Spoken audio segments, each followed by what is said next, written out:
Драги гледачи и слушатели, ја најавуваме новата дневна емисија на Адвентистичкото радио Глас на надежта, извор на надеж, секој вторник и четврток со почеток во 9 часот.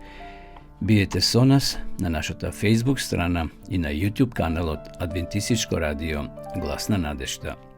Почитувани, ќе имате можност да го започнете денот со убави мисли од Библијата, кратка духовна порака и избор на убава христијанска музика. Отворете го срцето и душата за дневните Божји благослови. Бог е извор на надежта. Ова утринска емисија, Извор на надеж, е токму за вас. Ве очекуваме.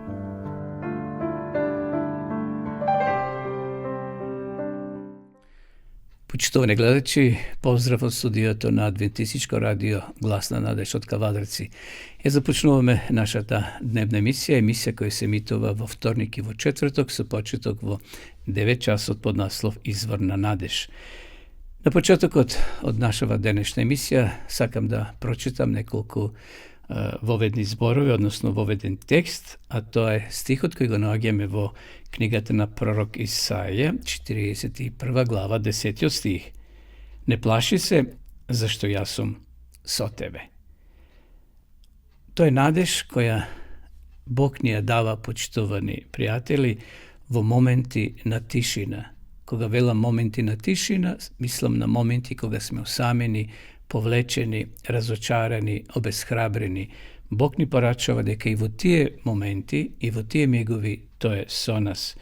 Понекогаш Бог ни зборува, например, преку гром, преку земјотрес, преку тишина, на осаменост. Во тие мигови, кога нема одговори и кога зборовите се малку, можеби пријателите не ни се јавиле, немат време за нас, кога скоро сите кренеле раце од нас, Бог ја полни или сака да исполни душата со надеж. Во тишината се слуша најасно неговиот глас. Јас сум со тебе, не плаши се.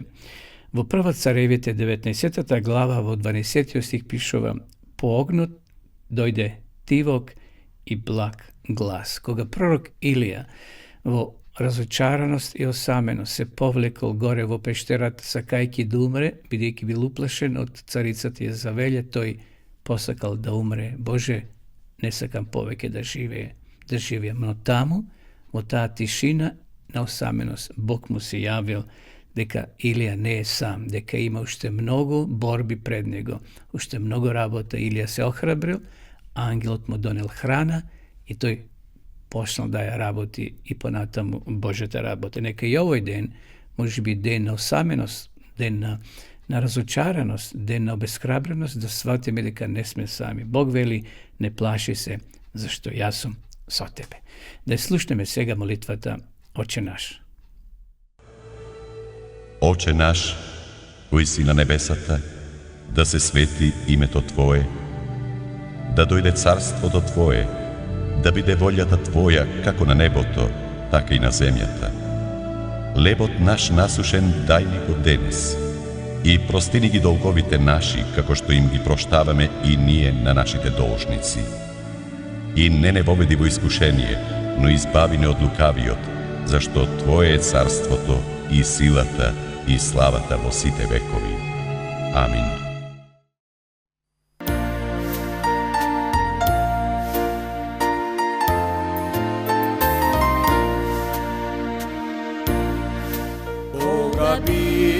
Знаел ти, земја бежали Бог, каде се прекрасно, кај што нема болести, разделби кај нема, вечно сите живеат, таму в таа земја јас би отишол. Земја знам, кај што се сите срекни, таму вечно живеат, бежали Бог. Кога еден ден тој таму ке ме викне, ке појдам јас во тој дом на радоста.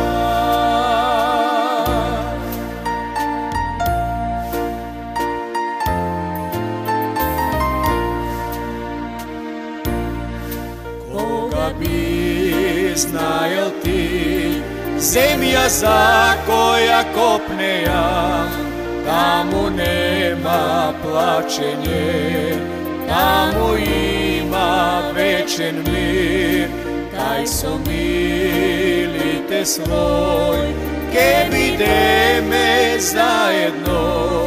Таму в та земја јас би отишол.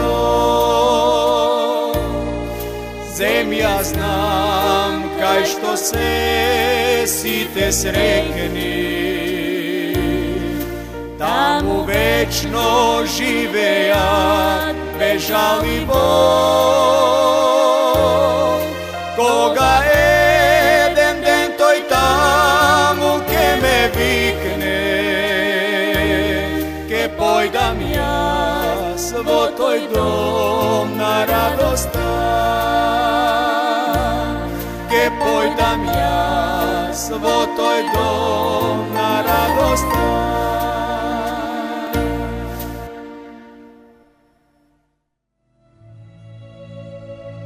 Свето Евангелие според Марко. Јован го објавува доаѓањето на Исус Христос, крштавањето на Исус и неговото искушување. Исус го проповеда Евангелието, ги повикува учениците и исцелува болни. Глава 1. Почеток од Евангелието на Исуса Христа, Син Божи, како што е напишано кај пророците. Еве, јас го испраќам пред лицето Твое мојот ангел, кој што ќе го приготви Твојот пат пред Тебе. Гласот на оној што вика во пустињата: пригответе го патот на Господа, изравнете ги патеките негови. Се јави Јован крштевајќи во пустињата и проповедаше покајно крштевање за проштевање на гревовите. И излегуваа при него од целата јудејска страна и од Ерусалим, и сите се крштеваа од него во реката Јордан, исповедувајќи ги своите гревови. А Јован носеше облека од камилски влакна и појас од кожа околу половината своја и јадеше скакулци и див мед. И проповедаше велејќи: по мене иде посилниот од мене, на кого не сум удостоен да се наведнам и да му ги одврзам раменјата од обувките негови. Јас ве крстив со вода, а он ќе ве крсти со Дух Свети. Во оние дни дојде Исус од Назарет Галилејски и се крсти од Јована во Јордан. И кога излегуваше од водата, веднаш виде како се отвараат небесата и Духот во вид на гулаб како слегува над него. И се чу глас од небесата: ти си мојот возљубен син, кој е по мојата волја. Веднаш потоа Духот го изведе во пустиња. И беше таму во пустињата 40 дни искушуван од сатаната. Беше со зверови и ангелите му служеа. А потоа, кога Јован беше предаден, дојде Исус во Галилеја и ја проповедаше радосната вест за Царството Божјо. И велеше: времето се исполни и Царството Божјо наближи, покајте се и верувајте во Евангелието. И одејќи покрај Галилејското море, го виде Симона и брата му Андреја како фрлаат мрежа во морето, зашто беа рибари. Исус им рече: врвете по мене и јас ќе ве направам ловци на луѓе. И тие веднаш ги оставија мрежите и тргнаа по него. Па штом одмина малку, го виде Јакова, Заведеев и брат му Јована исто така во кораб како ги крпат мрежите своји. Веднаш ги повика и нив. И тие, оставајќи го татка си Зеведеја во коработ со наемниците, тргнаа по него. И дојдоа во Капернаум. И веднаш во саботата влезе он во синагогата и поучуваше. И се чудеа на неговата наука, оти он ги учеше како оној што има власт, а не како книжниците. Имаше во синагогата нивна човек со нечист дух и извика говорејќи: о, што имаш ти со нас, Исусе Назарече, си дошол ли да не погубиш? Те знам кој си ти, светец Божје. Но Исус му забрани велејќи: молкни и излези од него. Тогаш го стресе нечистиот дух, па извика со висок глас и излезе од него. И сите се стресоа од ужас, така што еден со друг се прашуваа и велеа: што е ова? И какво е ова ново учење што со власти на нечистите духови им заповеда и тие му се покоруваат? И одеднаш се разнесе глас за него по целиот крај Галилејски. Па како излегоа од синагогата, дојдоа со Јакова и Јована во куќата на Симона и Андреја, а баба на Симон лежеше од треска и веднаш му јавија за неа. И кога пристапи, ја фати за рака и ја подигна. И треската веднаш ја остави, и таа стана и почна да ги послужува. А прик вечер, кога заоѓаше сонцето, носеа при него секакви болни и бесни, и целиот град се беше собрал пред портата. И излекува мнозина што страдаа од разни болести, истера многу бесови и не им позволуваше на бесовите да кажуваат дека знаат оти е он Христос. А утредента во темни зори стана, излезе и отиде во пусто место и таму се молеше. А Симон и оние што беа со него поитаа по него, па кога го најдоа му рекоа: сите те бараат. А он им рече: Да појдеме до блиските села и градови и таму да проповедам, зашто затоа сум излегол. И проповедаше во нивните синагоги по цела Галилеја и изгонуваше бесови. И дојде при него еден лепрозен, па молејќи го падна пред него и му рече: ако сакаш, можеш да ме очистиш. А Исус, кога се смилува, протегна рака, се допре до него и му рече: Сакам, очисти се. И штом го рече тоа, се изгуби лепрата од него и тој стана чист. Па како го отпушти, му заповеда и му рече: Гледај, никому ништо да не кажуваш, но оди, покажи му се на свештеникот и принеси дар за очистување како што заповедал Мојсеј, ним за сведоштво. А тој штом излезе, почна да раскажува многу и да разгласува, така што Исус не можеше јавно да влезе во градот, а се задржуваше надвор во осамотени места. И приоѓаа кај него од секаде.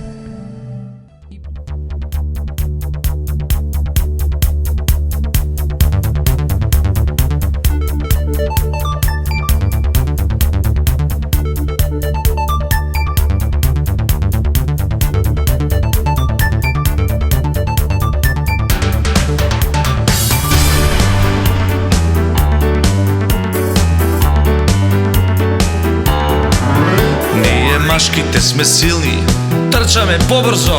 Ние девојчињата волејка на паметно. Ние риби ловиме. Ние колачи правиме. Зар пак ли ќе се караме?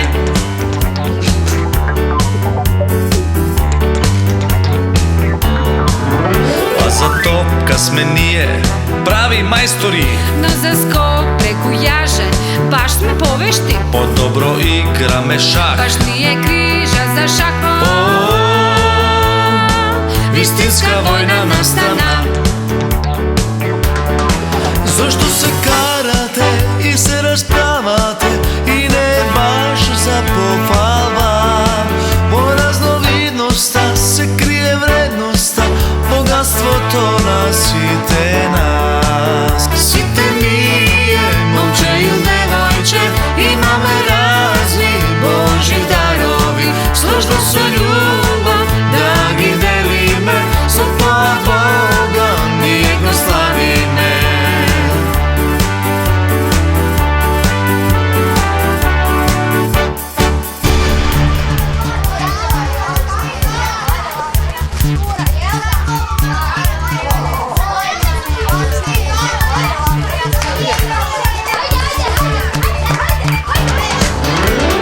Кров или дрво, да се качуваме. Не, ајде модели и доктори да бидеме. Тоа ни е предосадно, А за нас пак преопасно. Никако да се сложиме.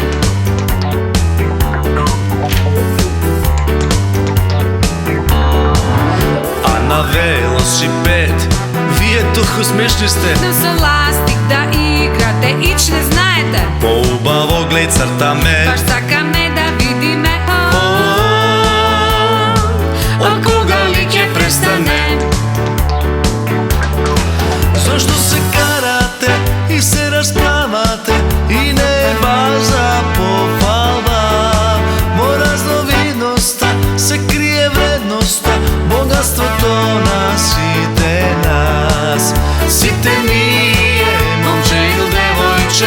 Имаме разни Божи дарови, сложно со љубов да ги делиме, со тоа Бога ние го славиме.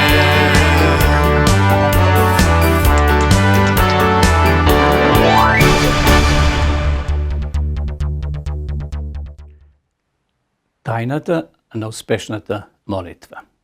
Анатолий Левитин, руски писател и историчар, со години престојувал во сибирскиот ГУЛАГ како заробеник, во кој се чинело дека молбите упатени до Бога остануваат замрзнати в земја. Но кога се вратил, тој бил духовно жив.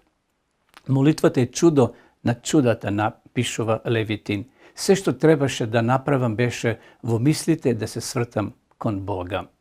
Веднаш ја почувствував силата што проникнува длабоко во мојата душа, во целото моје битие, длабоко во мојата душа. Што е тоа? Психотерапија? Не, тоа не беше психотерапија, инаку зашто јас, беззначаен старец, уморен од животот, би добивал сила која ме обновува и спасува, издигнувајќи ме над земната стварност. Изворот на таа сила е надвор од мене и нема сила на светот која би можела да й се спротистави. Во ова проучување, почитување ќе размислуваме како молитвата, дишењето на душата може да ни помогне во нашиот живот да изградиме подобар однос со Бога и да ни овозможи здрав христијански живот. Прво, разговор со Бога. Како можеме да бидеме сигурни дека Бог не слуша кога се молиме? Читаме во Библијата, зашто јас ги знам своите замисли за тоа што имам намера со вас, зборува Господ, замисли за мир, а не за несреќа. Да ви дадам иднина и надеж, ке ме барате и ке ме најдете, зашто ке ме барате со сето своје срце и ке ве оставам да ме најдете. Еремија 29 глава 11 стих. Со кој зборов Исус не уверува дека ги слуша и одговара на нашите молитви. И јас ви велам, молете се и ќе ви се даде, барајте и ќе најдете, чукајте и ќе ви се отвори. Лука 11:9. Молитвата е двонасочна комуникација, разговор. Исус ветува дека ќе не подржи и прифати. Ако некој го чуе мојот глас, ја отвори вратата, ќе влезам при него и ќе вечерам со него и тој со мене, вели апостол Јован во Откровение 3:20. Како е можно да се седне, да се вечера и разговара со Исуса? Прво, ако во молитва му кажеме се што ни лежи на срце, без разубавување и побожни фрази, и второ, со внимателно слушање. Додека размислуваме кога се молиме, Бог може непосредно да ни зборува. Додека читаме, например, Библијата, Божјата реч, Бог ни зборува од нејзините свети страници. Молитвата за христијанинот може да стане вистински начин на живот. Молете се постојано. Благодарете за се, зашто тоа е Божја волја за вас во Исуса Христа, вели апостол Павле во 1 Солуњаните 5:17-18. Анатолий Левитин, руски писател и историчар, со години престојал во сибирскиот ГУЛАГ како заробеник, во кој се чинело дека молбите упатени до Бога остануваат замрзнати. Но кога се вратил, тој бил духовно жив. Како можеме да се молиме без прекин постојано? Морали цело време да клечиме и постојано да повторуваме изрази на обожавање и молење? Секако дека не. Библијата мисли на начинот на животот со кој сме толку блиско до Исуса, што се чувствуваме слободни да разговараме со Него во секој миг и на секое време. Читаме во Библијата, нема време, нито место што би било непогодно да се упати молитва на Бога. Не постои ништо што би можело да не спречи да го подигнеме нашето срце во дух на искрена молитва. Среде мноштвото на улица, окупирани со работните обврски, ние можеме да му упатиме молитва на Бога и да побареме божествено водство. Вратата на нашето срце мора постојано да биде отворена. Постојано мора да се издигнува повик до Исуса, да дојде и да живе како небесен гостин во нашата душа. Тоа го вели писателката Елена Вајт во книгата Патот кон Христа. Натаму продолжуваме. Најдобар начин да се развие таков близок меѓусебен однос со Бога е молитвата. И додека се молиме внимателно да размислуваме за Бога, ќе му биде мило моето размислување. Јас ќе се радувам Господа, вели царот Давид во Псалм 104:34. Исполнувај го тоа, биди во тоа, вели апостол Павле во 1 Тимотева 4:15. Туку волјата му е во Господовиот закон и за неговиот закон размислува и дење и ноќе. Псалм 1 глава 2 стих. Не е добро за време на молитвата само на брзина да ја наброиме листата со барања. Останете подолго на молитва. Продлабочете ги своите мисли, слушајте, кратко размислувајте по изнесените молби, тоа може да го избогати вашиот меѓусебен однос со Бога. Читаме, приближите се кон Бога и тој ќе се приближи кон вас. Вели Јаков 4:8. Колку сме поблизу до Исуса, толку посилно ја доживуваме неговата присутност. Останете во негова близина, не оддалечувајте се од неговото влијание и не бегајте од неговиот глас. Не грижете се за тоа дали секогаш правилно се изразувате. Едноставно разговарајте со него, искрено и отворено. Разговарајте за се. Тоа искусил наместо вас дури и смртната борба, само за да стане ваш близок пријател. Второ, како треба да се молиме? Кога ќе клекнеме на молитва јавно или лично, можеме да се молиме како што се молил и самиот Исус Христос на гората на блаженствата. Тој на барање на учениците рекол Господи, односно учениците рекле Господи, научи не да се молиме, и ми ја дал молитвата Отче наш. Туку молете се вака, Татко наш кој си во небото, да се свети името Твое, да дојде Твоето царство, да биде Твојата волја како во небото, така и на земјата. Нашиот насушен леб дај ни го денес и прости ни ги нашите долгови, како што и ние им ги простуваме на нашите должници. И не воведувај во искушение, но избави не од лукавиот, зашто Твое царството и силата и славата во сите векови. Матеј 6 глава 9 до 13. Според примерот што го дал Исус во својата молитва, и ние, почитувани, треба да пристапуваме кон Бога како кон свој небесен татко, барајќи од Него да завладее со нашиот живот, како што владее со целата вселена. Го молиме не само за собствените телесни потреби и за простување на нашите греови, туку и сами да бидеме подготвени да простуваме. Секогаш треба да имаме наум дека нашата сила за да му се спротивставиме на гревот доаѓа од Бога. Таа сила не е наша. Христовата молитва завршува со израз на благодарност кон Бога.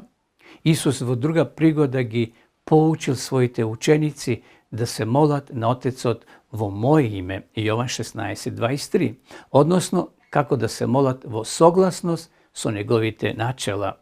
Тоа е причината поради која христијаните денеска често ја завршуваат молитвата со зборовите во Исусово име.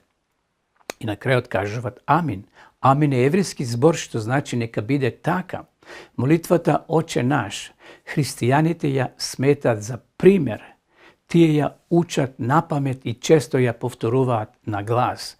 Отче наш дава насоки за што и како да се молиме, но нашиот личен разговор со Бога ќе биде најделотворен кога се молиме спонтано и од целото свое срце. Со анализа на молитвите на библиските ликови доаѓаме до клучната поука. Треба да се молиме за се. Бог не повикува да се молиме за важни детали, за проштевање на нашите гревови, како што вели апостол Јован во 1 Јованова 1:9, за напредок во верата Марко 9:24, за животните потреби Матеј 6:11, за исцелување од болест Јаков 5 глава 15 стих, за изливање на Светиот Дух Захарија 10 глава 1 стих. Тој истовремено не повикува сите своји грижи и потреби да му ги кажеме нему, на Исуса. Не постои ништо неважно. па тоа да биде причина да не се молиме. И секоја своја грижа фрлете ја на него, зашто тој се грижи за вас, вели Петар во 1 Петрова 5:7. Нашиот Спасител се интересира за секој детаљ од нашиот живот. Бог се радува кога разговараме со него во молитва. Тој со љубов ги прифаќа нашите искрени молитви. Трето, лична молитва. Повеќето од нас имаат нешто што не сакаат да го кажат ниту на најблиските пријатели и тие тајни мисли ги криеме најдлабоко во своето срце. Бог сака во личните молитви да му го предадеме секој наш товар. На Бога не му се потребни известувања за нас. Семокниот Бог подобро од нас самите ги познава нашите тајни стравови, скриени пободи и прикриена омрза. Отворете му ги своите срца, бидејќи тој не познава поединачно и бескрајно не сака. Процесот на исцелување може да почне дури кога Исус ќе ги допре нашите рани. Ние мора да му ги изнесеме своите проблеми и потреби. Растењето може да почне дури кога Исус ќе ги отстрани нашите најголеми слабости. Кога се молиме, Исус, нашиот правосвещеник, е блиско да ни помогне, зашто немаме правосвещеник кој не може да сочувствува со нашите слабости, туку кој бил искушуван во се како нас, освен гревот. И така да пристапуваме смело кон престолот на благодата, за да примиме милост и за да најдеме благодат за помош во време на потреба. Евреите, 4 глава, 15 и 16 стих. Чувствувате ли, почитувани, вознемиреност, стрес или вина? Кажете му го тоа сето на Господа. Молитвата не воведува во подрачето на неговата милост и љубов. Тогаш тој може едноставно да ги задоволи сите наши потреби. Дали треба да се има посебно место за лична молитва? Читаме, а ти кога се молиш, влези во својата скришна соба, затвори ја вратата и помоли му се на твојот татко, кој во тајност ќе те награди јавно. Матеј 6 глава, 6 стих. Освен молитвите што ги изговараме во себе си, додека одиме по улица, ги извршуваме задачите или уживаме во друштво со пријателите, секој христијанин, значи секој човек, треба да одвои и определено време во текот на денот за лична молитва, комуникација со Бога. Даниел, еден од првите луѓе на Вавилонскиот двор и голем Божи пријател или човек, се молил 3 пати дневно, наутро, напладне и навечер. Христијаните кои духовно раснат, одвојуваат време и место за проучување на Библијата и молитва. Подгответе го својот дневен состанок со Бога во време кога сте најсвежи и кога можете најдобро да се концентрирате. Број 4. Јавна молитва. Кога се здружуваме со другите во молитва, се создава не само поврзаност, туку можеме да ја доживееме Божјата сила на еден посебен начин. Читаме, зашто каде се двајца или тројца собрани во моје име, таму сум и јас посредени, вели Исус во Матеј 18:20. Не заборавајте дека за кажување на Исусовата молитва Отче наш ви треба помалку од само 1 минута. Јавните молитви треба да бидат кратки. Не претворајте ги во говори кои остават впечаток дека зборувате на група луѓе, а не на самиот Бог. Немојте да зборувате театрално, зашто почитувањето и понизноста се подобар пристап кога се сретуваме со царот на царевите и господар над господарите. Едно од најважните навики што може да ги создаде едно семејство е навиката за заедничка молитва. Покажете им на своите деца како непосредно да ги изнесуваат своите потреби пред Бога. Тие ќе се радуваат кога ќе видат како тој одговара на молитвите во секојдневниот живот. Семејните богослуженија нека представуваат среќни и опуштени мигови на заедништво за целото семејство. Број 5. Тајните на услишената молитва. Кога се молил Мојсей, Црвеното море се разделило. Кога се молил Илија, од небото се спуштил оган. Кога се молил Даниел, ангел им ја затворил устата на крволошните лавови. Во Библијата се наоѓаат многу возбудливи записи за исполнети молитви. Во неја молитвата се препорачува како начин за употреба на Божјата моќна сила. Размислете за Христовото ветување. Читаме: ако посакате нешто во моје име, јас ќе го направам. Јован 14 глава 14 стих. Исус може да направи прекомерно на се што ние молиме или мислиме. Ефесијаните 3:20 ово кажува. Бог ни ветува: повикај ме и ќе ти одговорам. Еремија 33:3. Сепак ни се чини почитувани дека некои молитви остануваат неисполнети. Зошто? Постојат ли некои услови за услишена молитва?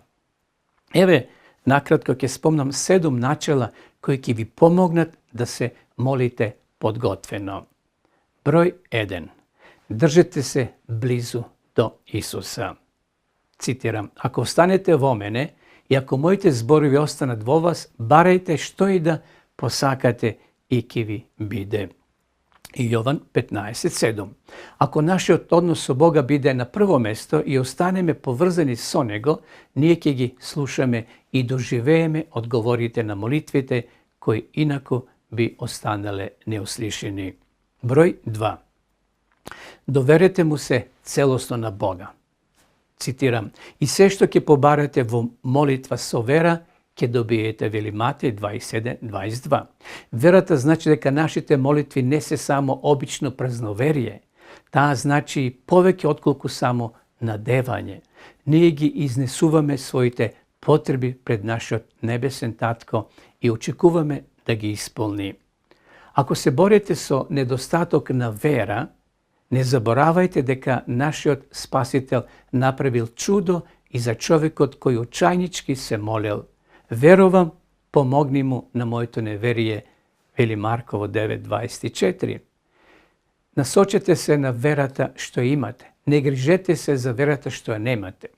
Број 3. Прифатите ја Божјата волја. И тоа е увереноста која ја имаме пред Него, дека ако побараме нешто по Неговата волја, тој не услишува. 1 Јованова 5:14. Подоцна Исус го сретна во храмот и му рече: ете, сега си здрав и не греши веќе за да не те снајде нешто полошо. Не заборавајте, драги пријатели, дека Бог не сака само да ни даде нешто преку молитвата, туку сака и да не научи нешто. Затоа тој понекогаш вели не на нашите молитви, а понекогаш не насочува кон нови цели.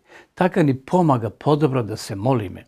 Молитвата не е начин на кој се повеќе се преобразуваме со Божјата волја. Затоа треба во секој миг да бидеме отворени за Божите одговори, за пишувањето на посебните барања и следењето на нивните исполнување како одговор на молитвата може да биде од голема помош. Библијата јасно ни ја покажува Божјата волја, вели Давид во 119 псалом 105, а Светиот Дух ни помага да се молиме за она што навистина ни треба. А оној кој ги испитува срцата знае какво е значењето на Духот, зашто по Божјата волја се моли за светите. Римјаните 8:27. Не заборавајте дека нашата волја секогаш ќе биде усогласена со Божјата за да гледаме на потребите и околностите онака како што гледа Тој. Број 4. Трпеливо чекајте на Бога. Јас се надевав цврсто во Господа и Тој се наведна кон мене и го послуша мојот повик, вели Давид во Псалом 41. Најважно е да се потпреме на Бога и на Неговите решенија. Немојте брго да ги изговарате своите барања, а потоа сами во страв да се соочите со проблемот кој е посилен од вас и ве совладува. Не барајте помош од Бога во некој миг, заведнаш потоа да се обидете да потонете во своите грижи барајки задоволства. Трпеливо чекајте го Бога. Во нашето време на ручици од микробранова печка и на забави со далечински управувач неопходно е вако вид дисциплина. Број 5. Оставете го гревот. Ако мислев зло во срцето, Господ не би послушал, вели царот Давид во Псалом 66:18. Гревот кој свесно го повторуваме му ја одзема Божјата сила на нашиот живот. Тој не одвојува од Бога, вели пророк Исаја во 59 глава. Тоа не значи дека мора да бидеме совршени за да добиеме одговор на молитвата, туку да не се држиме со едната рака за гревот, а со другата едновремено да бареме помош од Бога. Искреното признавање и покаяние го решаваат проблемот.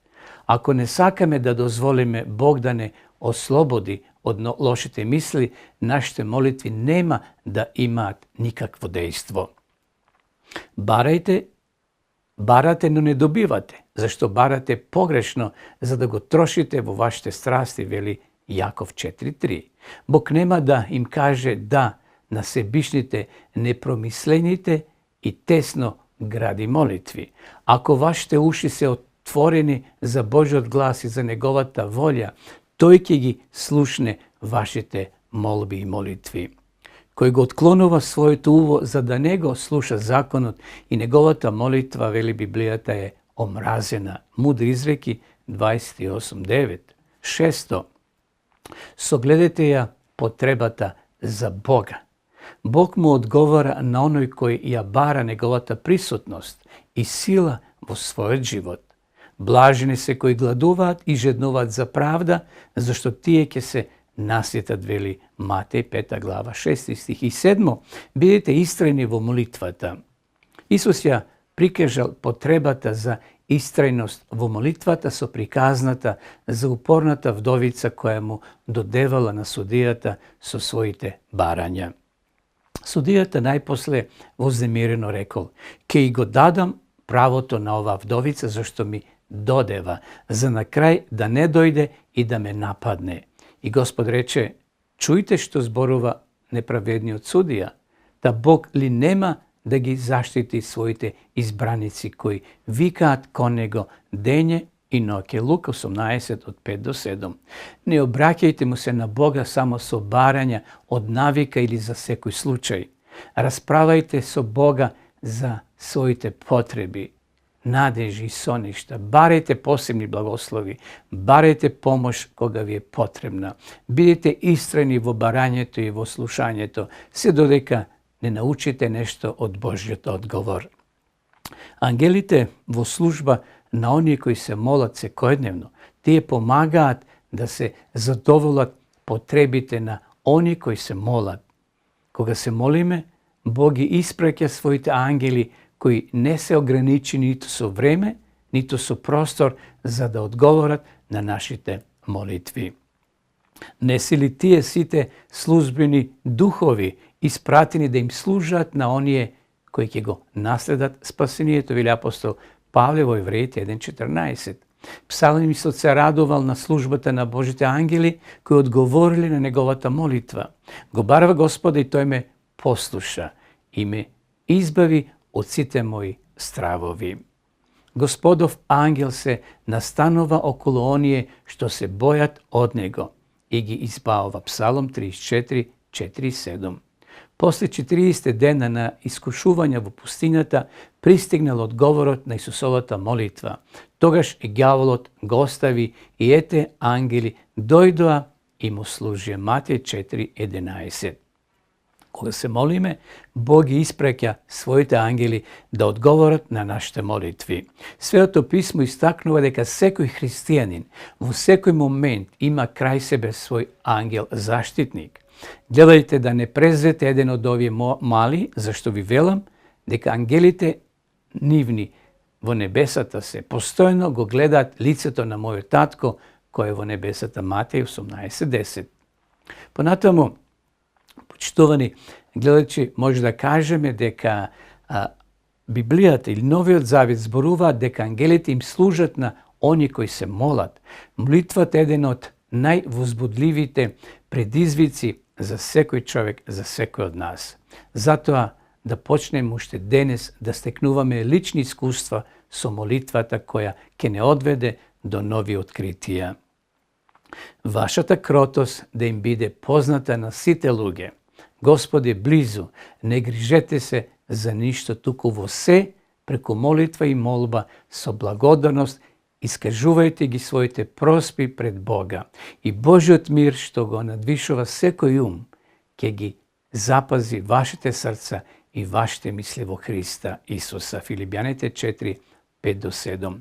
Татко небесен, сакам подобро да те запознам и да бидам близо до тебе. Сакам во молитва секогаш да бидам со тебе. Научи ме како да се молам.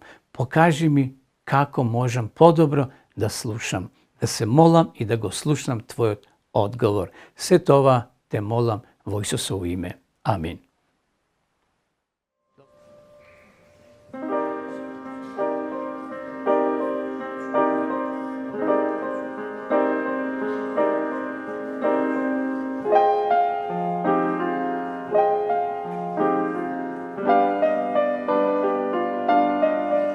Surrounded by everyone, still empty inside. My soul reaches now. Are you there? Oh, do you hear my thoughts? Does my voice come through? Breaking the lie. Do you listen now? Oh, time is running fast, and I'm still behind, waiting for my train. Are you there when nobody listens to me? When people move on and I'm stuck, are you there? There?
Полека доаѓаме до крајот на ова наша денешна емисија. Почитувани гледачи, би сакал да и денеска ви понудам Нов Завет, дел од Библијата, значи има Стари Завет и Нови Завет, бесплатно за сите вас кои сте заинтересирани.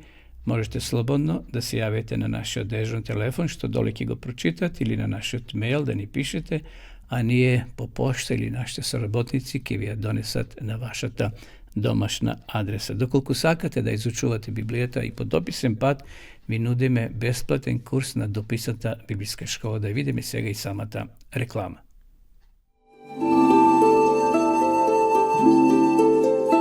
Почитувани пријатели, доколку сакате да ја изучувате Библијата, имате изворедна прилика тоа да го сторите преку онлайн веб страницата на Библијата зборува.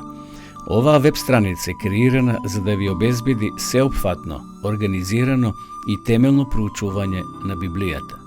Курсевите се бесплатни и без обврски. Можете да го следите во кое било време, тогаш кога вам ви одговора. На располагање ги имате следниве курсеви: библиска археологија, библиски пророштва, за верата и верувањето, библиски совети за здравјето, библиски совети за бракот и семејството. Запознајте ја Библијата, Светото писмо на Стариот и Новиот Завет преку курсевите на интернет или во печатена форма.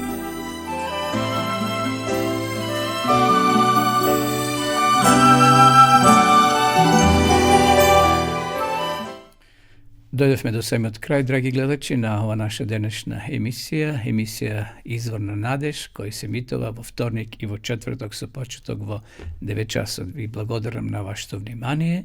Останете со здравје и довидување до наредната емисија.